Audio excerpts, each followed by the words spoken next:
Bonsoir, bienvenue, il est quasiment 20h, bienvenue dans cette édition spéciale. Donald Trump va-t-il laisser suffisamment de temps aux négociations pour parvenir à un accord?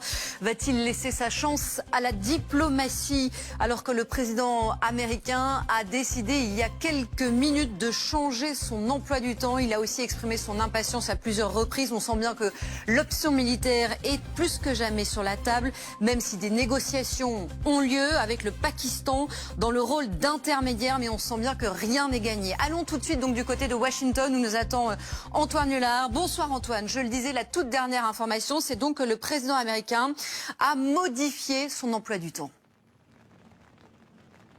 Alors, les Iraniens disent ce soir, Siavosh Ghazi nous l'a expliqué, pas question dans un premier temps de parler du nucléaire. Écoutez ce que disait le président américain sur la question du nucléaire, de l'uranium enrichi. C'était hier soir.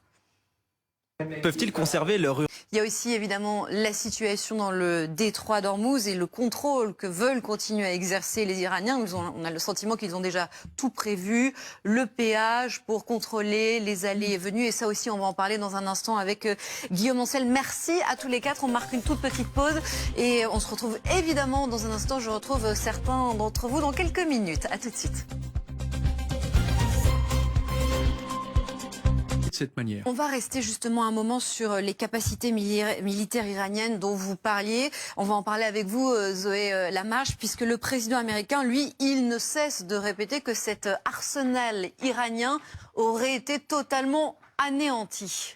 Alors, il avait dit dimanche. Très bien, eh bien nous serons là de toute façon pour suivre évidemment l'évolution des prochaines heures. Général Sidoz, vous pouvez nous rejoindre sur ce plateau. Et je voudrais, avant de parler de la situation dans le détroit d'Ormuz, parce qu'on a beaucoup parlé du nucléaire, il faut aussi parler de ce qui se passe dans le détroit d'Ormuz. Autre sujet de crispation évidemment de ces négociations. Une attaque surprise contre Israël et les pays du Golfe, et ça on en parlera puisqu'on sera évidemment sur le territoire israélien avec notre correspondante dans un instant. Mais d'abord je voudrais qu'on parle de la situation dans le détroit d'Ormuz, de ce contrôle des Iraniens sur le détroit d'Ormuz qui, si l'on en croit ce duplex d'un journaliste de la télévision iranienne, fonctionne parfaitement et parfaitement efficace. Regardez ce qu'il décrit et ensuite on va évidemment essayer d'expliquer ce que ça veut dire, ce que ça reflète et quelle est réellement la réalité dans ce détroit.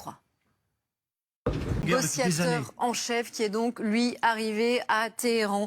Merci à tous les quatre d'avoir été sur ce plateau avec nous. On va passer à l'autre titre de cette soirée. C'est une affaire évidemment que nous suivons maintenant depuis plusieurs jours, ce qu'on appelle désormais l'affaire Patrick Bruel. Patrick Bruel qui est accusé de viol et d'agression sexuelle par plusieurs femmes, dont Flavie Flament. Une trentaine de témoignages et une douzaine de plaintes. On va faire le point dans un instant sur qui dit quoi exactement. Mais l'événement de la journée, c'est notamment que l'animatrice Flavie Flament a pris la parole ce matin. C'était chez nos confrères de RTL pour attaquer évidemment la défense de Patrick Bruel. Patrick Bruel, vous en souvenez, c'est lui exprimé sur les réseaux sociaux, sur son compte Instagram. Écoutez ce qu'elle dit notamment de la relation qu'elle a eue avec Patrick Bruel. Voilà sa version à elle.